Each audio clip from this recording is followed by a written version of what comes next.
like a Hellcat.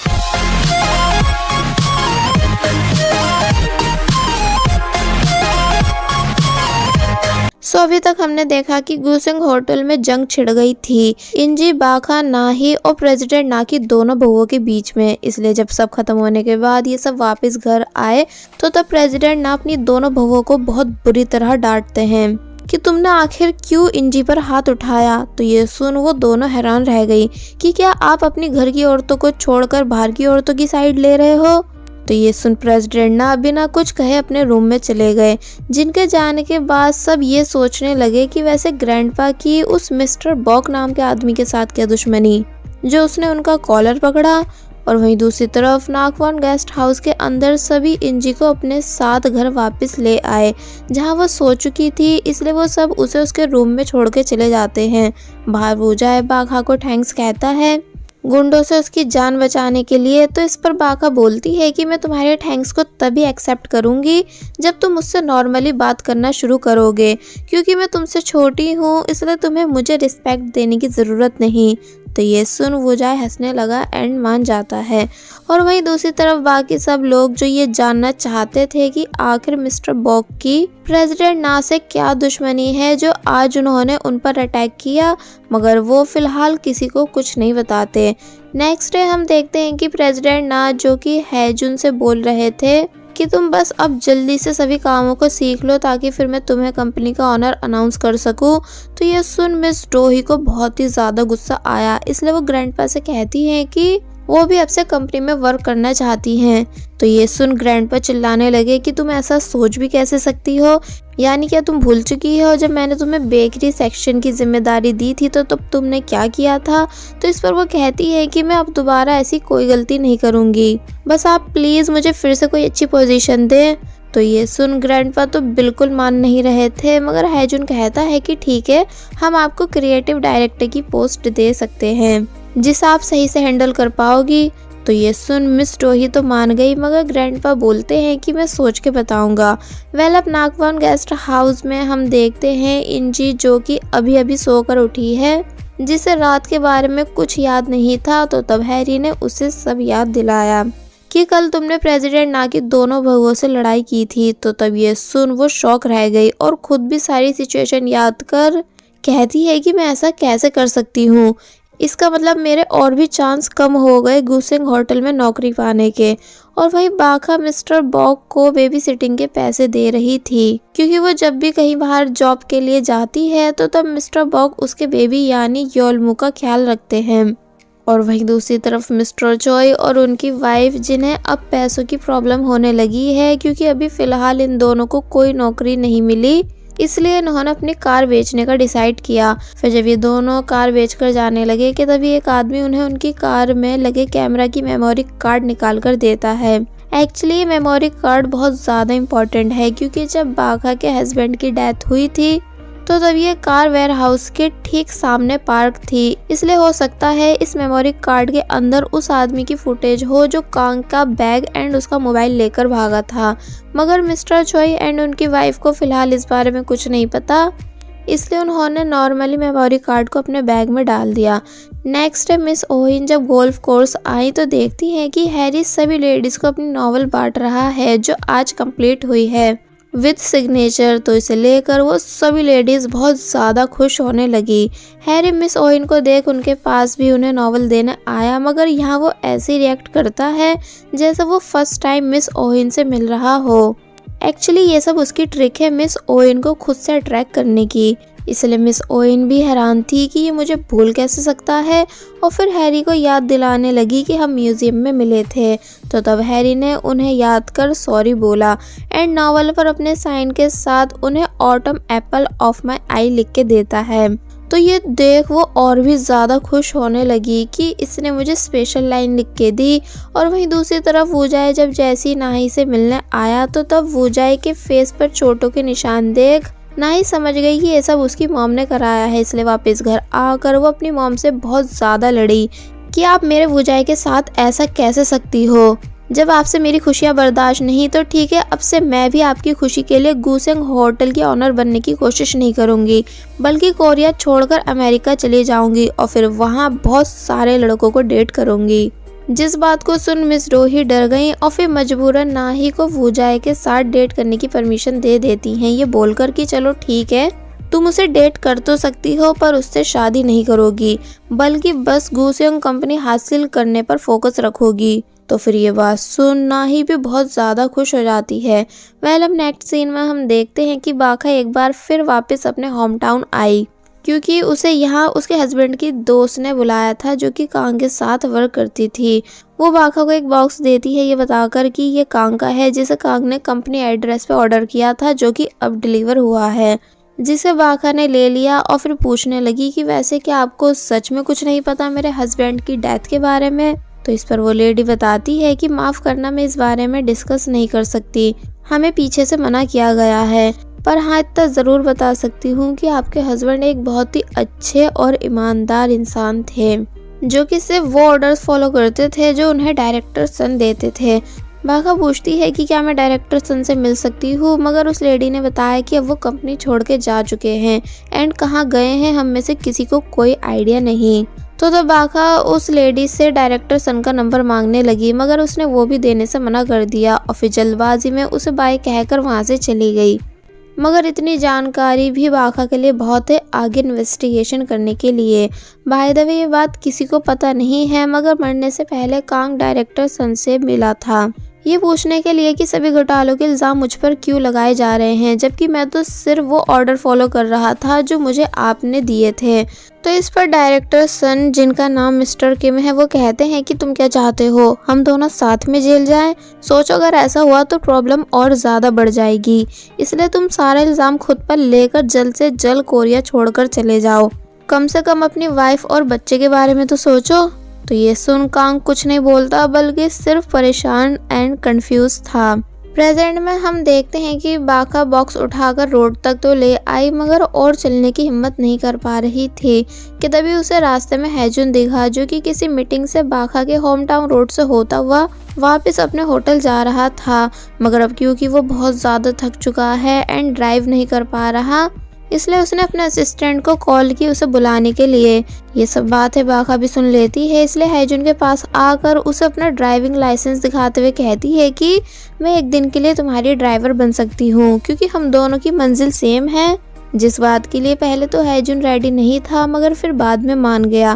Then ये दोनों साथ में सियोल वापस जाने लगे, मगर यहाँ भी छोटी छोटी बातों को लेकर इन दोनों के बीच लड़ाई हो रही थी।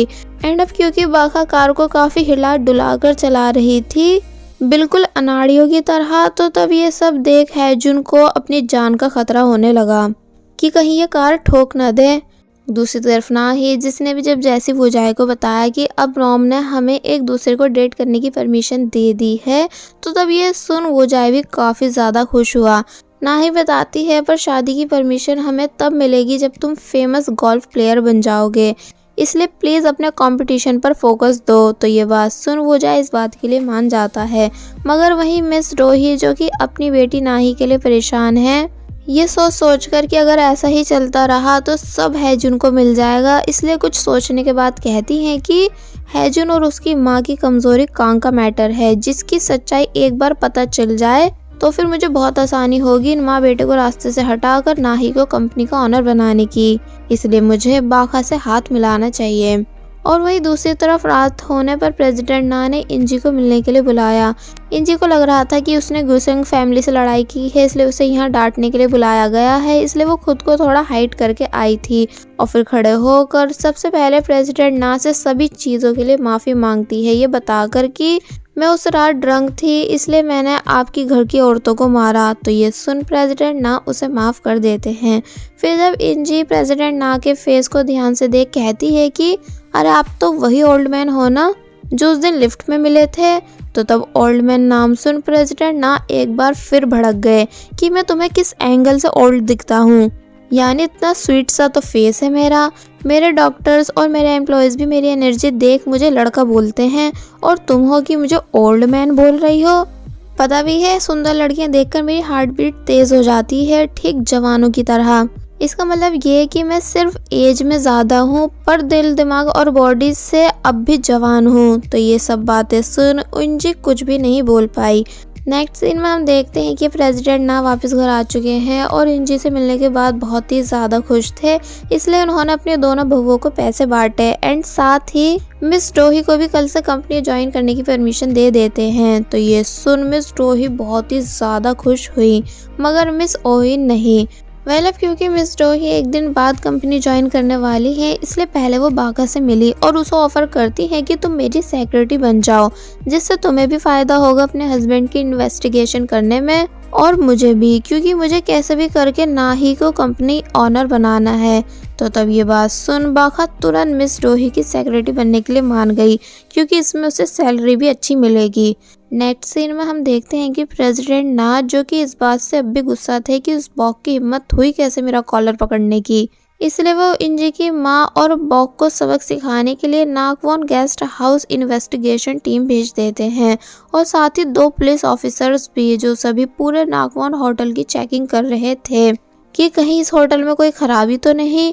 जिस बात को देख इंजी की माँ समझ गई कि ये सब प्रेसिडेंट ना का करा धरा है, इसलिए वो तभी गुसेंग होटल आई और प्रेसिडेंट ना पर नमक फेंकने लगी, ये बोल बोल कर कि तू अब भी नहीं बदला, यानी तू अब भी वही घमंडी इंसान है जिसे अपने पैसों के दम पर सिर्फ गरीबों को कुचलना आता है। तो तब मिस्टर बॉग इंजी की माँ को आकर रोकते हैं, मगर प्रेसिडेंट ना को इन दोनों के ऐसा करने से कोई फर्क नहीं पड़ा, इसलिए वो अपने गार्ड से इन दोनों को होटल से बाहर फेंकने का ऑर्डर देकर वहां से चले गए। नेक्स्ट सीन में हम देखते हैं कि हैजुन जब जैसे एक हॉस्पिटल आया, क्योंकि आज उसे किसी डॉक्टर से मिलना था, कि तभी हम देखते हैं कि बाका भी वहाँ है, जो कि अपने बेबी योलमू के वैक्सीन लगवाने आई है। वो हैजुन को देख हेलो करने लगी, मगर हैजुन बाका को देख अपनी आंखें बंद करता है और फिर दूसरी साइड करके ओपन करता है, क्योंकि वो यहाँ एक तरह से बाका को इग्नोर करना चाह रहा था। बाका भी ये बात समझ गई कि इसे मुझसे बात नहीं करनी, इसलिए वो बस बैठकर अपने नंबर आने का वेट करने लगी कि तभी अचानक उसके पेट में बहुत तेज दर्द हुआ, जिस वजह से उससे बैठा नहीं जा रहा था, यानी उसे अर्जेंटली वॉशरूम जाना था। इसलिए वो बहुत हिम्मत करके जैसे तैसे हैजुन के पास आई और उससे मदद मांगती है, मगर हैजुन अब भी बाका से दूर होने की कोशिश में था। बाका पूछती है कि क्या तुम प्लीज थोड़ी देर के लिए मेरे योलमू का ख्याल रख सकते हो, क्योंकि मुझे वॉशरूम जाना है। जिस बात के लिए पहले तो हैजुन बिल्कुल भी रेडी नहीं था, मगर जब बाका ने बहुत जोर से टेबल पे हाथ पटका तो वो डर के मारे उसके बेबी को लेने के लिए तैयार हो गया।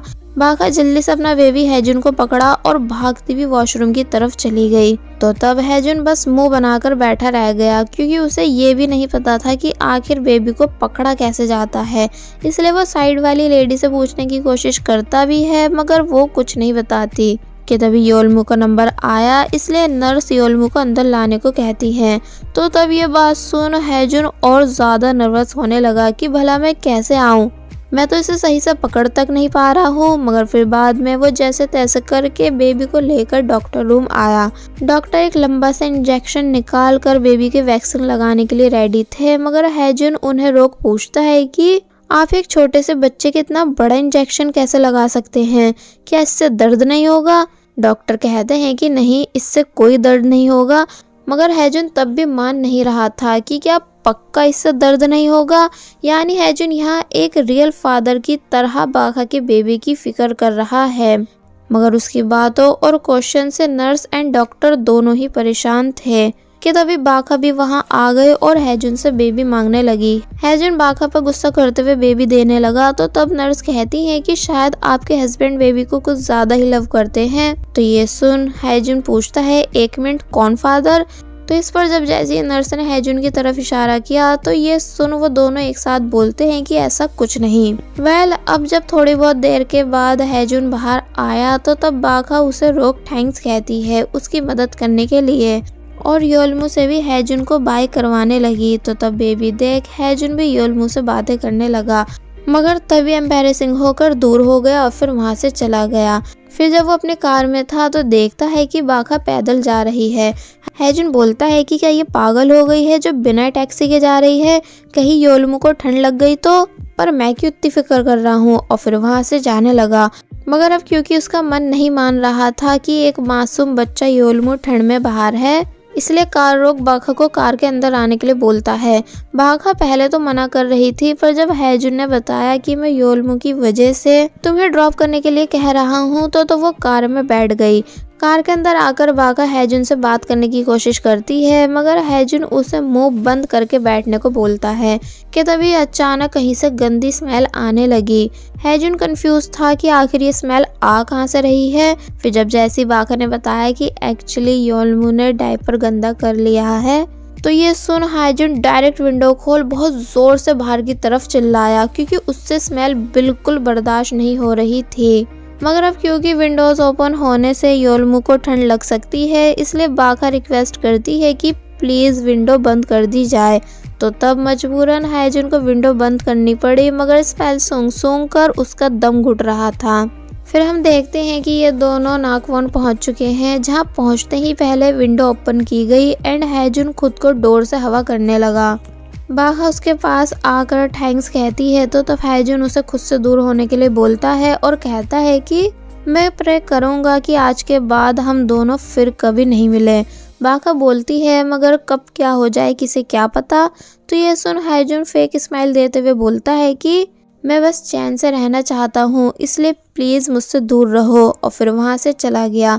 जिसे जाता हुआ देख बाखा बोलती है कि काश ऐसा हो पाता, मगर अब कल से हम दोनों एक दूसरे से रोज मिलने वाले हैं। नेक्स्ट सीन में हम देखते हैं कि हैरी जो कि गोल्फ कोर्स में है कि तभी वो मिस ओइन के पास आकर उनकी शूज लेस बांधने लगा, जिसे वो प्यार से देख रही थी।